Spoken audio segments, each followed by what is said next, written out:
Assalamualaikum warahmatullahi wabarakatuh. Halo semua, apa kabar? Semoga kalian semua baik-baik saja dimanapun berada. Oke, dalam video pembelajaran kali ini saya akan membahas tentang pengujian prasyarat analisis data dengan dosen pengampu Asih Utami SPD MPD. Sebelumnya, perkenalkan nama saya Miftahul Jana dengan NIM 20302021284 dari Rombel D Angkatan 2020, Program Studi Pendidikan Guru Sekolah Dasar Universitas Palangkaraya. Video pembelajaran ini saya buat untuk memenuhi tugas akhir mata kuliah Statistik Pendidikan. Teman-teman, langsung saja kita masuk ke materi. Pengujian prasyarat analisis data. Uji non-parametrik digunakan apabila asumsi-asumsi pada uji parametrik tidak dipenuhi. Asumsi yang paling lazim pada uji parametrik adalah sampel acak berasal dari populasi yang berdistribusi normal, varian bersifat homogen, dan bersifat linier.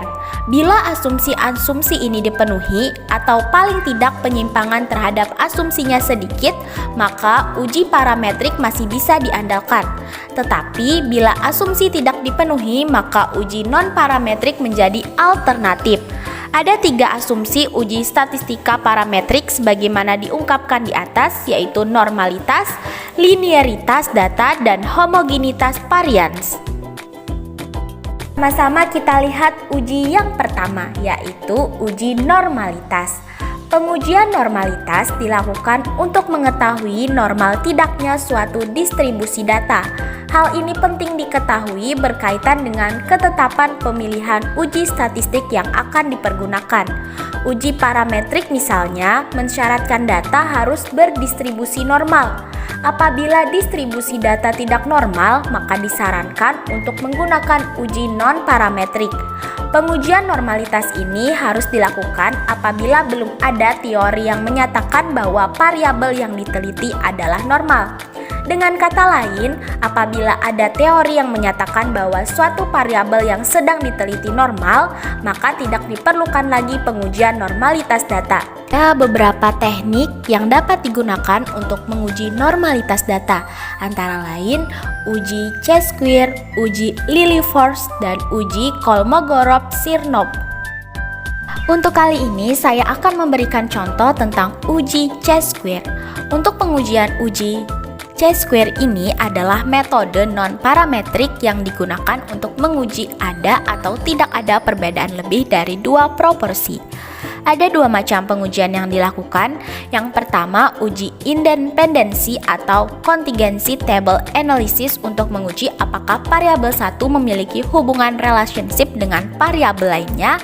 Dan yang kedua yaitu uji goodness of fit untuk mengetahui apakah distribusi suatu percobaan sama atau tidak sama dengan distribusi teoritisnya. Ini langkah-langkah dalam uji Chesquier. Yang pertama, menentukan hipotesis yaitu H0 dan H1 untuk analisis contingency table.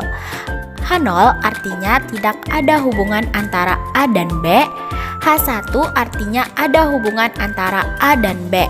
Untuk uji goodness of fit, H0 artinya tidak ada perbedaan antara distribusi teoritis dengan distribusi aktual, dan untuk H1-nya artinya ada perbedaan antara distribusi teoritis dengan distribusi aktual.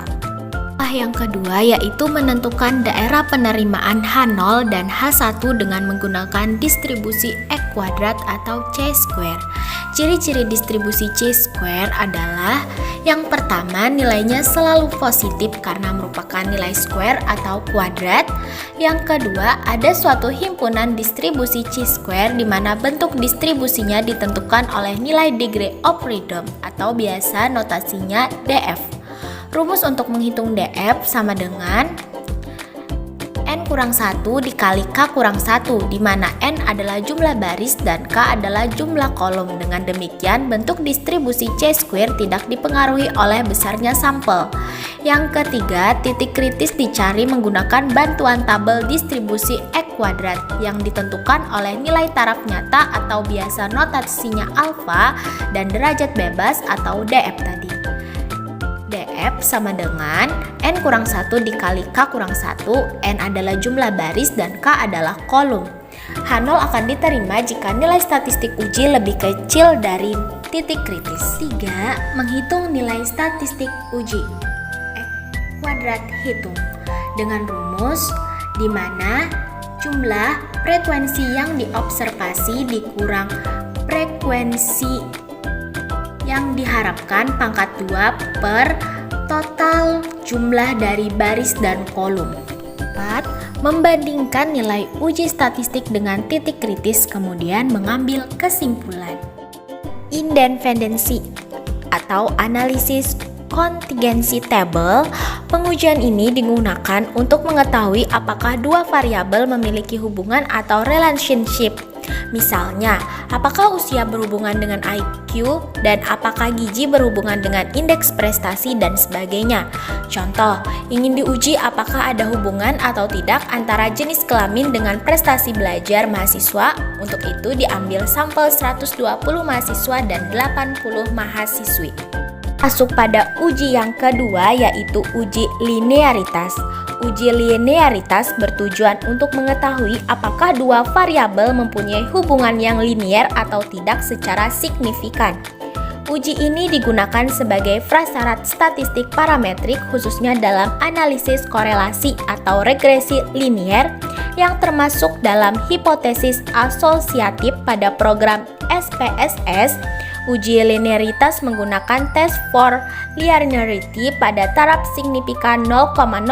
Dua variabel dikatakan mempunyai hubungan linier bila signifikansi atau deviation of linearity-nya itu lebih dari 0,05. Kita masuk kepada contoh yang ketiga, yaitu uji homogenitas.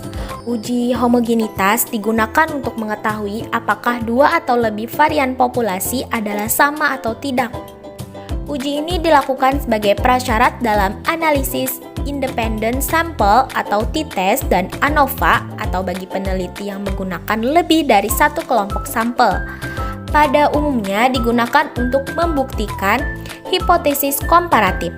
Asumsi yang mendasar dalam analisis varian atau ANOVA adalah bahwa varian dari populasi adalah sama sebagai kriteria pengujian. Jika nilai signifikan lebih dari alfa, maka secara default di SPSS adalah 0,05. Maka dapat dikatakan bahwa varian 2 atau lebih kelompok data adalah sama. Contohnya, seorang mahasiswa melakukan penelitian untuk mengetahui apakah ada perbedaan hasil belajar matematika menggunakan model pembelajaran kooperatif tipe Numbered Heads Together atau NHT dengan menggunakan model pembelajaran konvensional. Secara garis besar, prosedur pengumpulan data adalah diambil dua kelompok sampel produk. Sampel pertama, proses pembelajaran menggunakan model pembelajaran kooperatif tipe NHT dan kelompok kedua menggunakan model pembelajaran konvensional. Setelah pembelajaran pada masing-masing kelompok sampel selesai, kemudian diberikan tes hasil. Tes hasil inilah yang akan diuji untuk mengetahui apakah perlakuan atau treatment yang diberikan kepada kedua kelompok sampel terdapat perbedaan atau tidak. Untuk menguji hipotesis dapat menggunakan uji independent sample atau t-test. Belum dilakukan uji tes sebagai prasyarat, harus dilakukan terlebih dahulu uji homogenitasnya. Jika varian kedua sampel homogen, maka uji T dapat dilakukan, dan jika tidak homogen, maka menggunakan statistik non-parametrik. Cukup sekian untuk materi uji prasyarat analisis data. Sampai jumpa pada video berikutnya. Jangan lupa jaga kesehatan ya teman-teman. Dan wassalamualaikum warahmatullahi wabarakatuh.